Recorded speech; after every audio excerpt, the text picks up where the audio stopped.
जो जानकारी डॉक्टर नरूडा द्वारा दी जा रही है, अगर आपने अगर मैट्रिक्स मूवी देखी है, अगर आप उस पे ध्यान देंगे तो आप पाएंगे कि कुछ डॉक्टर नरूडा की जो थ्योरी है, कुछ थोड़ी सी जो मैट्रिक्स मूवी है उससे मेल खा रही है।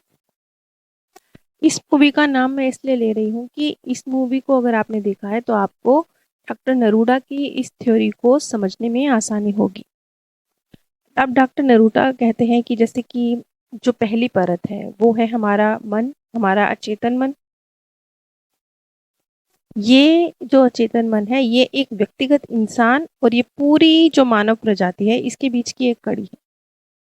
अगर हम अपने अचेतन मन से कनेक्ट होते हैं तब हम समझ पाएंगे कि हम सब एक हैं। यहाँ पर एक चीज और कही डॉक्टर नूडा ने कि अगर हम तथ्य समझ लेते हैं ना तो ईश्वर को पाना इतना सरल है कि वो बस हमारे ही अंदर है। और अगर हमें ये चीज समझ नहीं आती तो ईश्वर को पाना नामुमकिन है। वो उसे हम सिर्फ चाह सकते हैं, कल्पना कर सकते हैं, हासिल नहीं कर सकते हैं।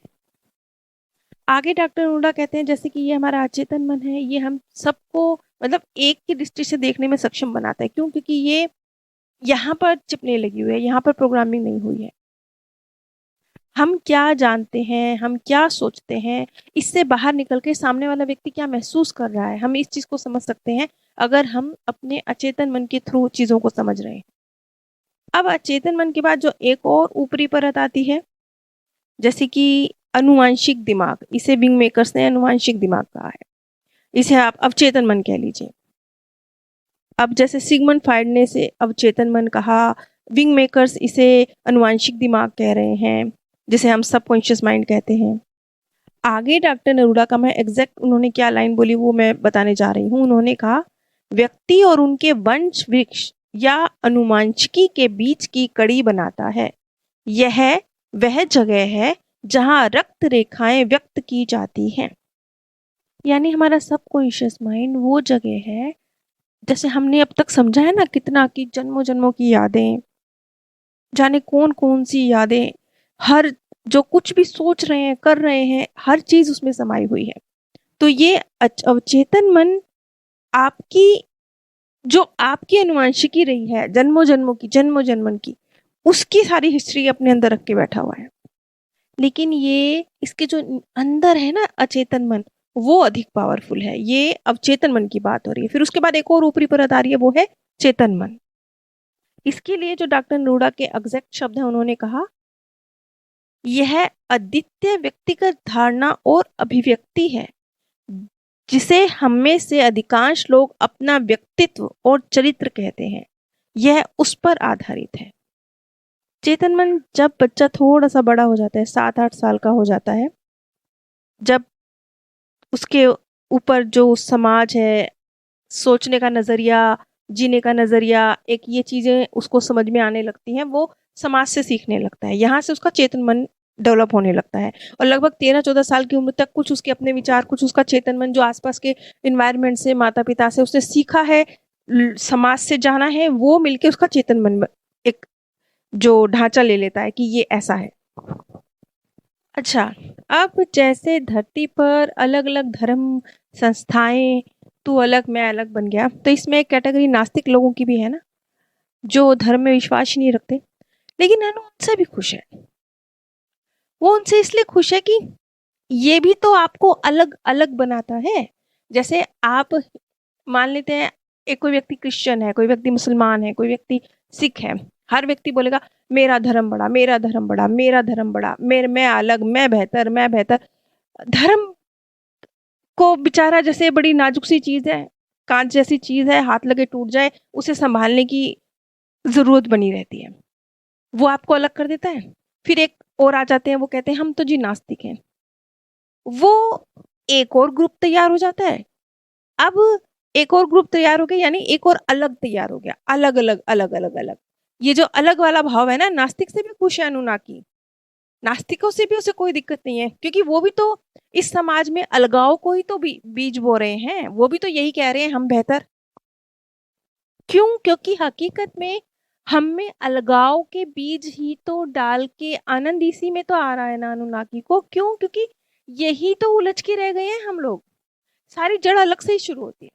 हर चीज देखिए, आपके विचार अलग है, आपका सोचने का नजरिया अलग है, आपका धर्म अलग है, आपकी शक्ल सूरत अलग है, आपका नजरिया अलग है, आपकी आर्थिक स्थिति अलग है। तो आप खुद को अलग मान के, इंफीरियर या सुपीरियर मानकर, दूसरे को सामने वाले से अलग मानकर अपने विचार, अपने नजरिए थोप रहे हैं, या खुद को सुपीरियर या सामने वाले को सुपीरियर मान के खुद को इंफीरियर, इस तरीके से आप अपने आप को मान रहे हैं।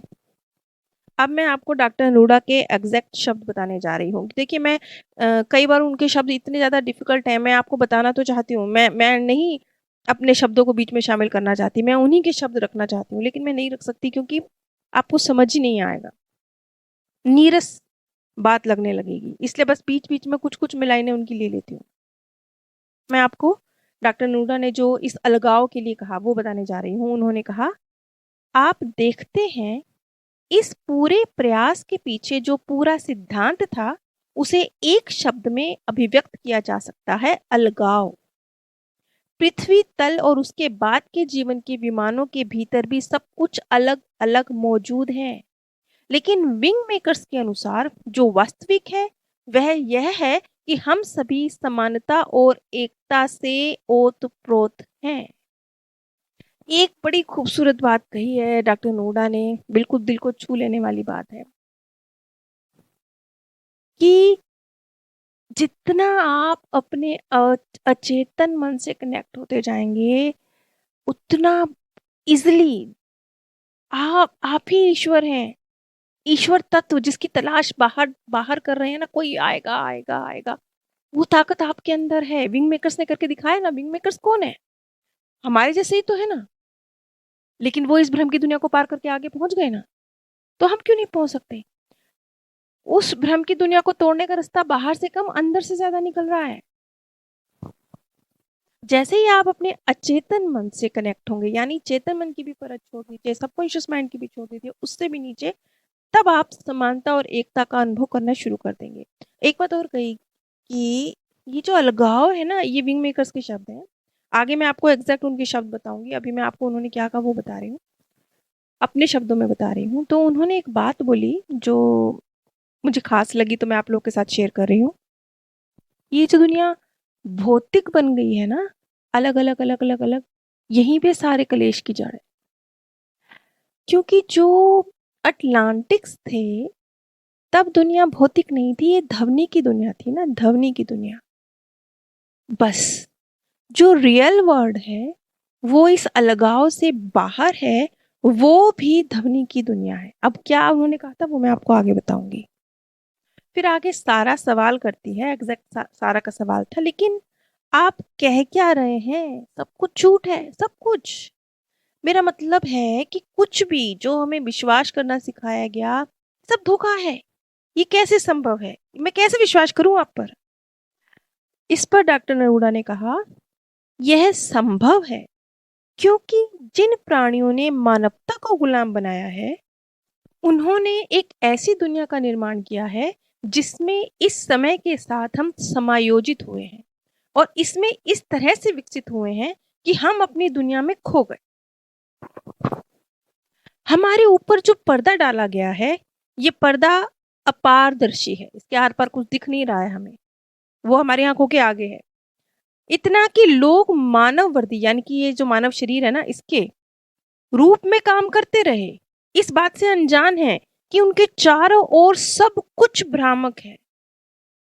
ये एक क्रमादेशित वास्तविकता है कि ये वास्तविकता नहीं है, यानी ये एक होलोग्राफिक रियलिटी है हमारे सामने।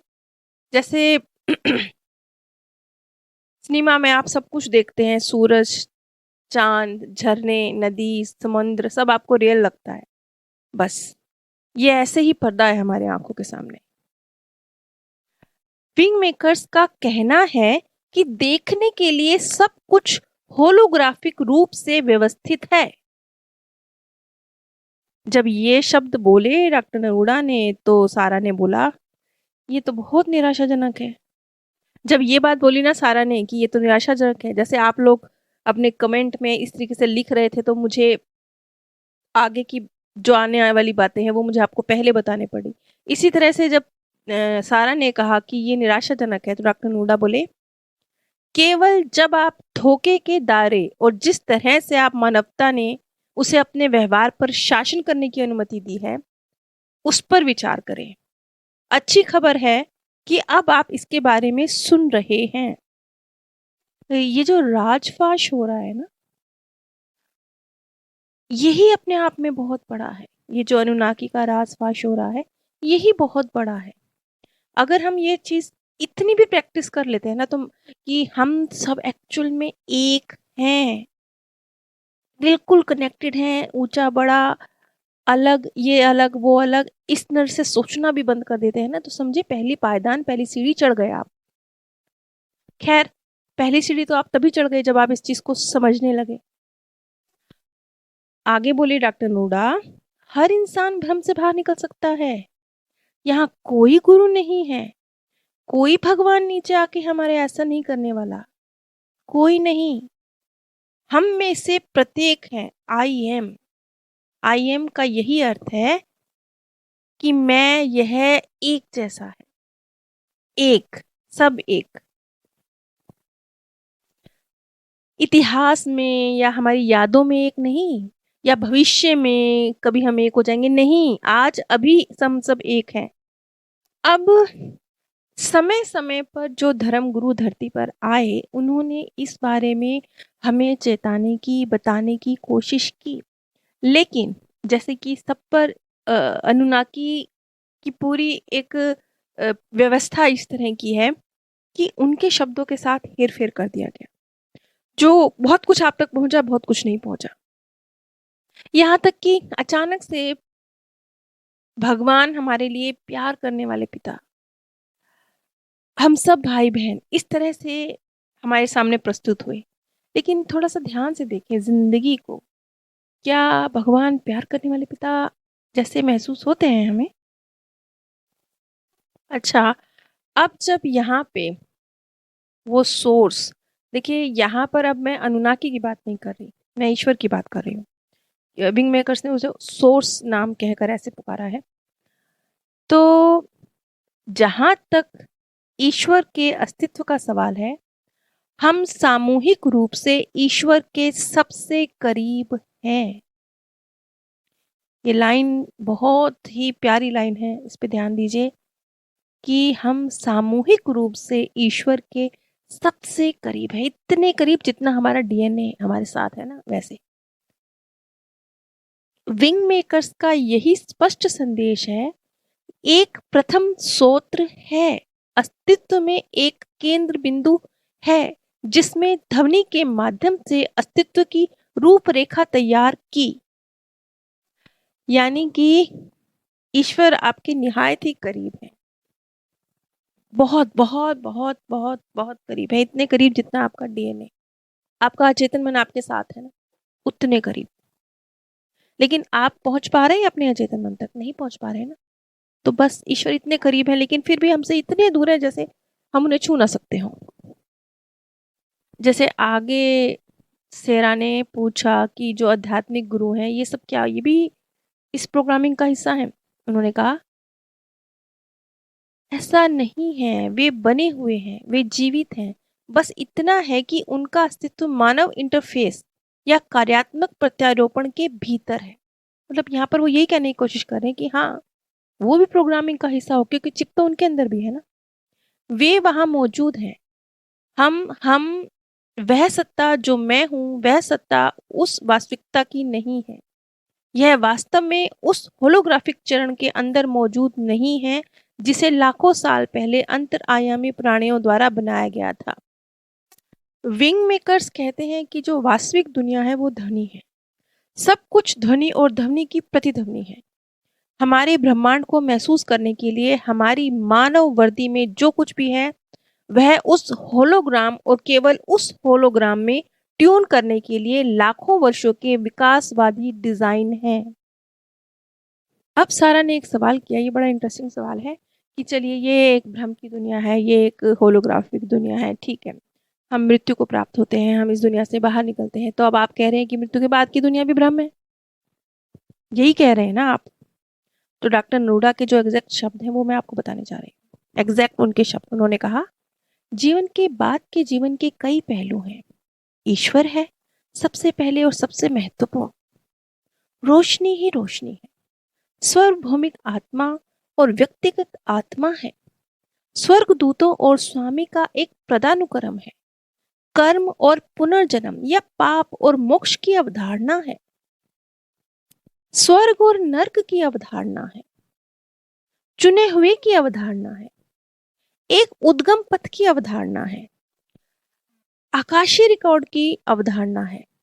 इन सभी अवधारणाओं को मानव 2.0 इंटरफेस के उत्पन्न के लिए डिजाइन किया गया था। कुछ मनुष्यों को इन अवधारणाओं को उनके अचेतन मन की परत में खोजने और उन्हें साझा करने के लिए प्रोग्राम किया गया था।